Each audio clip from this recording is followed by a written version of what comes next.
Hello students, आज हम इस वीडियो में एक नया टॉपिक कवर करने वाले हैं। इस टॉपिक का नाम है एंटी डिफेक्शन बिल, यानी कि एंटी डिफेक्शन लॉ, जो कि हमारी गवर्नमेंट ने बनाया था डिफेक्शन को रोकने के लिए। ठीक है, तो आज हम इसके बारे में जानेंगे एकदम डिटेल से। So let's start now. देखिए स्टूडेंट्स, इसमें हम पढ़ेंगे कि डिफेक्शन होता क्या है। डिफेक्शन का मतलब क्या होता है। देखिए, डिफेक्शन का मतलब होता है दल बदल, यानी कि एक दल को बदल कर दूसरे दल का मेंबर बन जाना। तो जब कोई भी व्यक्ति इलेक्शन को कॉन्टेस्ट करता है किसी भी पार्टी का मेंबर बन के, एंड वो इलेक्शन को हारने के बाद या किसी भी रीज़न से वो उस पार्टी को लीव कर देता है, उस पार्टी को छोड़कर किसी दूसरी पार्टी का मेंबर बनने लगता है। ठीक है, तो इसको डिफेक्शन कहा जाता है। ठीक है, it means a person contest election from one party and then leave that party whom he contested after defeating in elections. ठीक है, मतलब कि एक पार्टी में कहकर उसने चुनाव को कंटेस्ट किया एंड उस पार्टी को लीव करके वो दूसरी पार्टी का मेंबर बन गया, तो ये डिफेक्शन कहा जाता है। अब डिफेक्शन की को पहचान है। अगर कोई भी मेंबर, कोई भी लेजिस्लेटर, क्या होता है किसी भी पार्टी का मेंबर, वो पार्लियामेंट में काफ़ी दिनों तक एब्सेंट रहे एंड लीडर के बुलाने पर वो आए बट अपनी ही पार्टी के अगेंस्ट अगर वो वोट करें, तो इसको भी डिफेक्शन ही माना जाता है। ठीक है, इसको क्या माना जाता है, डिफेक्शन माना जाता है। ठीक है, ब्रीच ऑफ एलिजियंस मतलब कि निष्ठा का उल्लंघन माना जाएगा इसको, यानी कि डिफेक्शन माना जाएगा। अब हम पढ़ते हैं कि डिफेक्शन को रोकने के लिए क्या क्या किया गया। डिफेक्शन की जो समस्या थी वो बहुत ही बड़ी समस्या थी, क्योंकि डिफेक्शन जो था यानी कि दल बदल करने की जो प्रथा प्रिवेलेंट हो गई थी, उसका काफ़ी नुकसान हुआ था। वो गवर्नमेंट की स्टेबिलिटी को हार्म कर गई थी, नुकसान पहुंचा गई थी। तो बहुत ज़रूरी था इसको टैकल करना।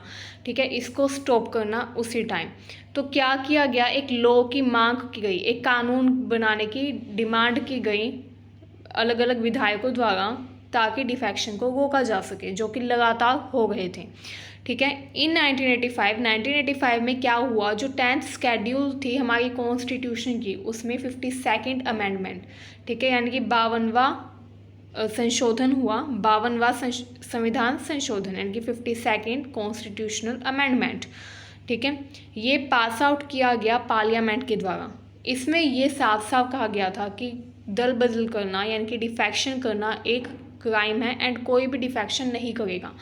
इसमें रोक लगा दी गई थी डिफेक्शन करने पर। ठीक है, प्रतिबंध लगा दिए गए थे, बट स्टिल क्या होगा था, डिफेक्शन लगातार होते रह गए थे। तो क्या किया गया, एक और अमेंडमेंट हुआ, वो था 91st अमेंडमेंट। ठीक है, 91st अमेंडमेंट यानी कि 91वां संविधान संशोधन, 91st कॉन्स्टिट्यूशनल अमेंडमेंट। इसमें क्या हुआ दोस्तों, इसमें ये हुआ कि ये कहा गया कि अगर कोई भी विधायक कोई भी दल बदल करने का प्रयास करेगा, अपनी पार्टी से डिफेक्शन करने की कोशिश करेगा, तो वो अपनी मेंबरशिप खो देगा एट टू टाइम। उसी टाइम वो अपनी मेंबरशिप को, पार्लियामेंट की मेंबरशिप को खो देगा एंड उसको डिस्क्वालीफाई कर दिया जाएगा कोई भी पॉलिटिकल ऑफिस हेल्ड करने से। मतलब कि फिर वो कोई भी पॉलिटिकल ऑफिस को होल्ड नहीं कर पाएगा, कोई इलेक्शन नहीं लड़ पाएगा एंड कोई भी उसको सरकारी पद प्राप्त नहीं होगा अगर कोई भी व्यक्ति डिफेक्शन करता हुआ पाया जाएगा। तो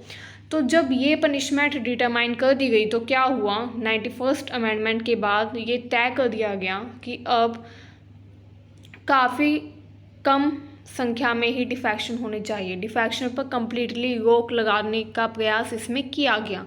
ठीक है, क्योंकि ये बहुत ही बड़ी समस्या थी। अब डिफेक्शंस जो थे उनकी हम शुरुआत पढ़ते हैं, थोड़ा बैकग्राउंड में आ जाता है कि डिफेक्शन कब स्टार्ट हुआ था। देखिए 1960s में, 1960 के दशक में जैसे जैसे कोलिशन पॉलिटिक्स यानी कि गठबंधन सरकार का प्रचलन बढ़ता गया, वो इंक्रीज होती गई, वैसे वैसे क्या हुआ, जो इंसिडेंट्स थे डिफेक्शन के वो बढ़ते गए, राइज होते गए। Representatives sought to occupy a berth in the cabinet of minister. An extreme example occurred in 1967. Defection का एक सबसे बेहतर एग्जाम्पल देखा गया 1967 में। ठीक है, इसको काफ़ी ज़्यादा इसी इंसिडेंट्स के बाद ही कहा गया कि डिफेक्शन रोका जाना चाहिए। उसमें क्या था, गयालाल जो थे वो हरियाणा में थे, एक लेजिस्लेटर थे, ठीक है, विधायक थे। उन्होंने क्या किया, चेंज्ड हिज एलिजियंस, अपनी निष्ठा बार बार बदली, 3 बार बदली। एक दिन में उन्होंने क्या किया, 3 बार डिफेक्शन किया। ठीक है, एक ही दिन में 3 बार डिफेक्शन किया। एंड इसी के चलते एक काफ़ी ज़्यादा फेमस एक्सप्रेशन यानी कि वाक्य बनाया गया जिसका नाम था आया राम गया राम, मतलब कि गयालाल ने 3 बार डिफेक्शन किया, ठीक है। तो उसी को ये कहा गया कि पहले आया फिर गया एंड देन फिर दोबारा आया फिर दोबारा गया, ठीक है। तो ये सब था। अब हम आ जाते हैं कि डिफेक्शन जो था इसके अगेंस्ट लड़ाई कैसे और कब लड़ी गई। देखिए, डिफेक्शन को रोकने के लिए जो 4th लोकसभा इलेक्शन हुए थे जिसमें गयालाल ने डिफेक्शन किया, 3 बार में अपनी पार्टी चेंज की, ठीक है, 3 बार डिफेक्शन किया एक ही दिन में। तो उसके चलते क्या हुआ, ये डिमांड उठी कि अब डिफेक्शन को रोका जाना बहुत ही ज़रूरी हो गया है, इम्पोर्टेंट हो गया, अर्जेंट हो गया है। तो इसलिए क्या किया गया, कमेटी बनाई गई YB चमन के चेयरमैनशिप के अंदर, ठीक है, उनके अंडर में एक कमेटी बनाई गई। इस कमेटी ने अपनी रिपोर्ट पेश की 1968 यानी कि 1968 में, ठीक है, जो कि फर्स्ट अटैम्प्ट था एंटी डिफेक्शन बिल के लिए। Although the opposition was supportive of the bill, the government then led by Indira Gandhi referred it for consideration by a joint select party। इसमें क्या किया गया, देखें, जब 1968 में उसने रिपोर्ट पेश की तो जो ओपोजिशन पार्टी के लीडर्स थे वो तो राजी थे कि हाँ भाई anti defection bill, anti defection law बनना ही चाहिए। बट इंदिरा गांधी ने क्या किया, एक जॉइंट पार्लियामेंट्री कमेटी बनाई, ठीक है।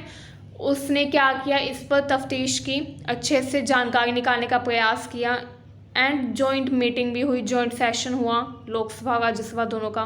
एंड देन ये डिसाइड किया गया कि हाँ एंटी डिफेक्शन बिल बनना ही चाहिए। एंड फाइनली पहले 1985 में बना एंड देन क्या हुआ, 16 दिसंबर 2003 को, जो कि मैंने बताया कि 91st अमेंडमेंट हुआ कॉन्स्टिट्यूशन का, जिसके तहत क्या किया गया, ये कहा गया कि अब कोई भी डिफेक्शन करेगा तो वो अपनी लीडरशिप को खो देगा, एज वेल एज वो चुनाव भी नहीं लड़ पाएगा, ठीक है। तो ये सब इसमें किया गया था।